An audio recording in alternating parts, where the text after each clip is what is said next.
যারা পড়ার নামের সাথে বলেন হুয়াল্লাযী, বলেন না হুয়াল্লাযী আরসালা রাসূলাহু বিল হুদা ওয়া দীনিল হক লিইয়ুযহিরাহু আলাদ দীনি কুল্লিহি ওয়ালাউ কারিহাল মুশরিকুন।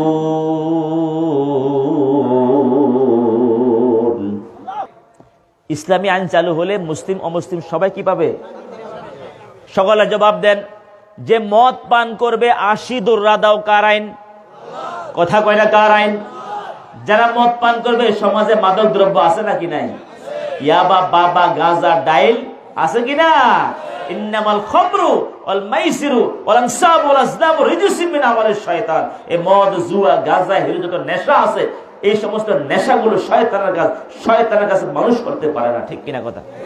আমার ভাইয়েরা, যদি ৮০ দৌড়া দেয়, আমার বন্ধুগণ ৮০ দৌড়া দেয় মদখোরদেরকে, সমাজে মদখোর থাকবে? মাদকের ব্যবসায় থাকবে? দেখেন না, নেশা করে রাস্তা ঠিক করে রাস্তা ঠেলে, তাল গাছের সীমানা পার করে। একবার দেখলাম নেশা কইরা আবল তাবল করে সে নাকি ঘরের মধ্যে গেছে। কোথায় গেছে? একটা গল্প, আর গল্প হলো বাস্তবতা মিল আছে।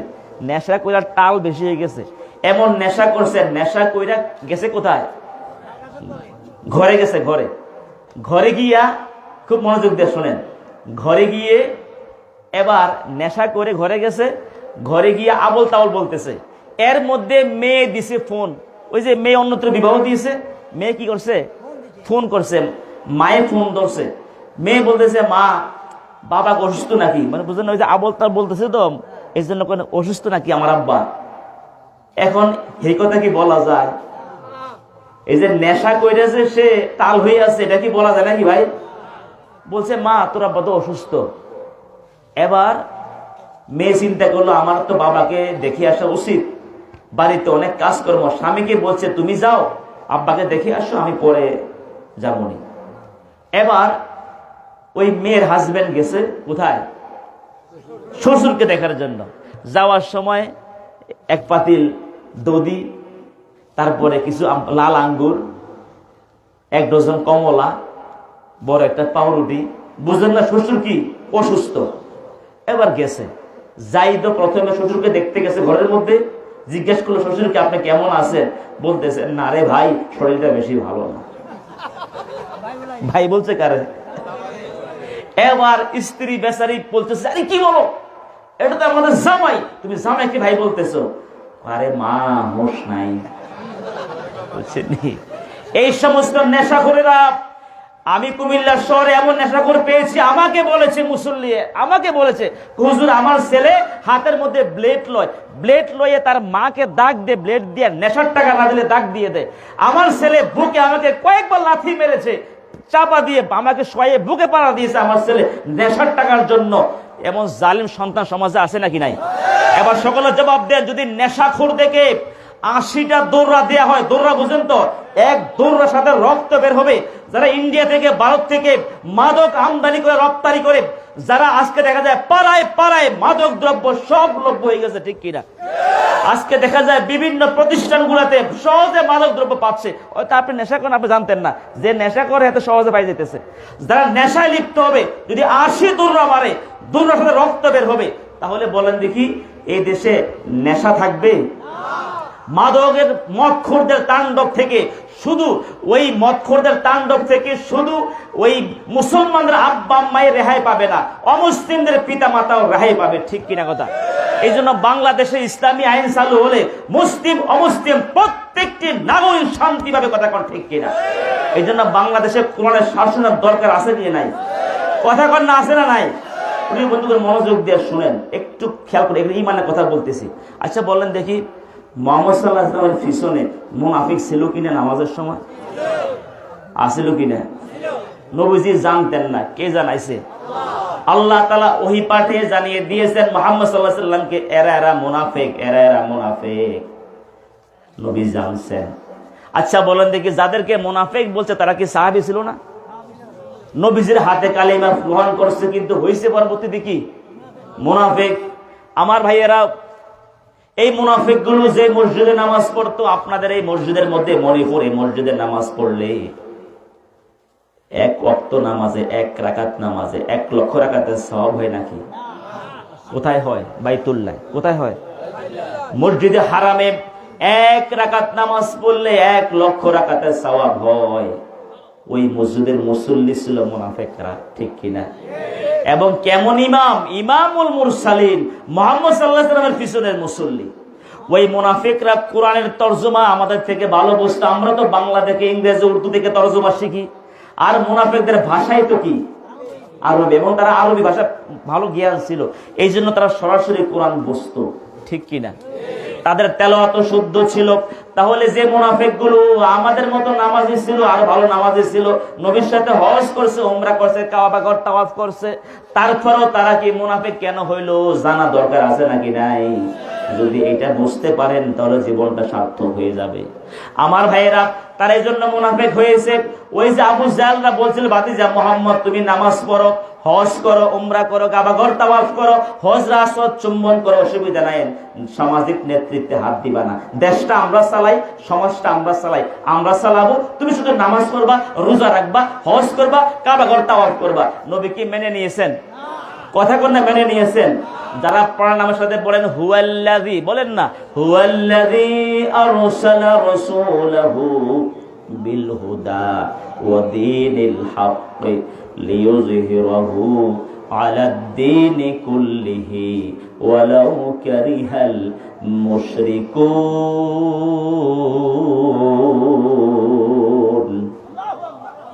ও মাশাআল্লাহ। আমার বাড়ি কুমিল্লা। আপনার বাড়ি কুমিল্লা? কুমিল্লা, জি। কোন থানা? আমার আদর্শ সদর। ও না, আমি সোনাগান্ধার সাথে মোরাদনগর থানা। আমি সোনাগান্ধা ব্যবহার করছি। ও, আমার বাড়ি হীরাগাছি। সিনে মাশাআল্লাহ, মাশাআল্লাহ, টাঙ্গা হইলে গেছি আমি। আচ্ছা, ঠিক আছে, দোয়া করেন তাহলে। উসমান ভাই না? হ্যাঁ হ্যাঁ, উসমান ভাই আমাদেরকে স্বাগতম জানাতে আসছে। আলহামদুলিল্লাহ বল না। আগে যদি 5 আগস্ট এখানে আসতো উনি, তাহলে সবাই আমিকে নাম্বার আমার আগে ফলাইতেন, ঠিক না? আগে আমাদেরকে ধরতে আসতো, এখন আমাদেরকে স্বাগতম জানাতে আসে, কথা ঠিক কিনা? আমরা বুঝতে পেরেছি আগামীর বাংলাদেশ হবে কোরআনের বাংলাদেশ, কথা ঠিক কিনা? আমরা চাই কিনা? চাই কিনা? কারা কাজ আল্লাহকে হাত তুলে দেখাই দেন।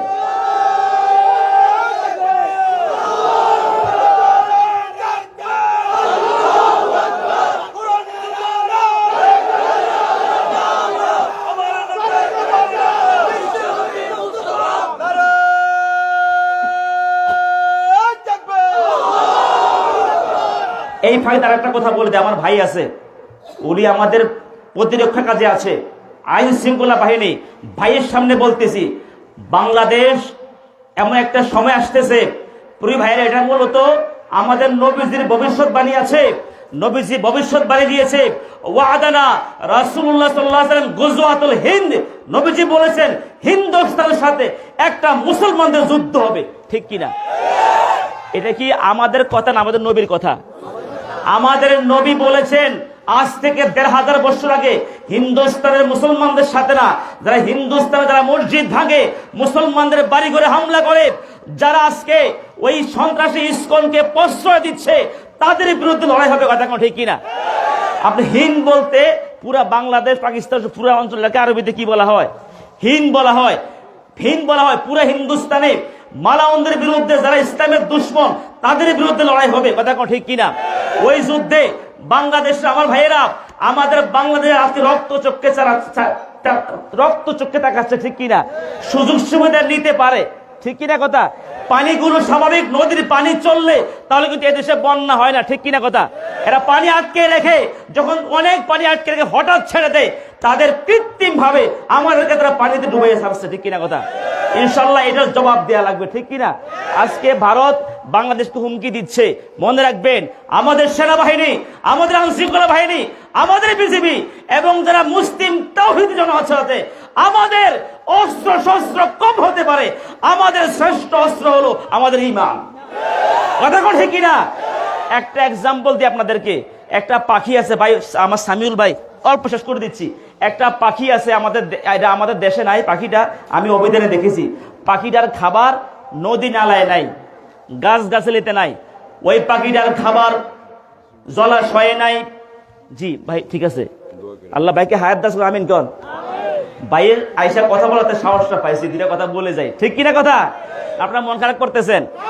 আমি একটা পাখির কথা বলতেছি, যেই পাখিটার খাবার নদীতে নাই, জলাশয়ে নাই, গাছ গাছালিতে নাই, কোথাও পাখিটার খাবার নাই, কে রিজিক দিবেন? জোরে কন্যা, কে রিজিক দিবেন? ওই পাখিটা খাবে কি? ওই পাখিটার খাবার ব্যবস্থা আল্লাহ করছেন।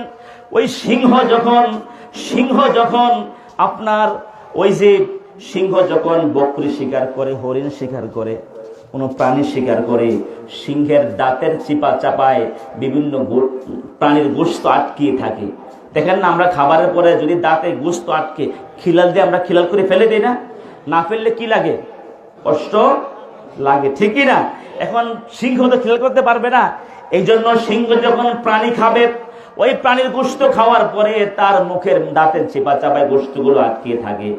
তখন ওই পাখিটা এসে সিংহ হা করে থাকে, এবার পাখিটা ভিতরে ঢোকে, তার চিকন চঞ্চু দিয়ে ঠোঁট দিয়ে সিংহের দাঁতের চিপা চাপার খাবারগুলো টেনে টেনে খেয়ে তার জীবন নির্বাহ করে। জোরে কোন সুবহানাল্লাহ, আল্লাহু আকবার বলেন না? এবার সকালে মনোযোগ দিয়ে শুনেন, সিংহ যেহেতু হিংস্র প্রাণী, ওই তার দাঁত পরিষ্কার হওয়ার পরে এবার যদি পাখিটাকে চাপ দিয়ে খেয়ে ফেলে, পাখিটা কিছু করার আছে?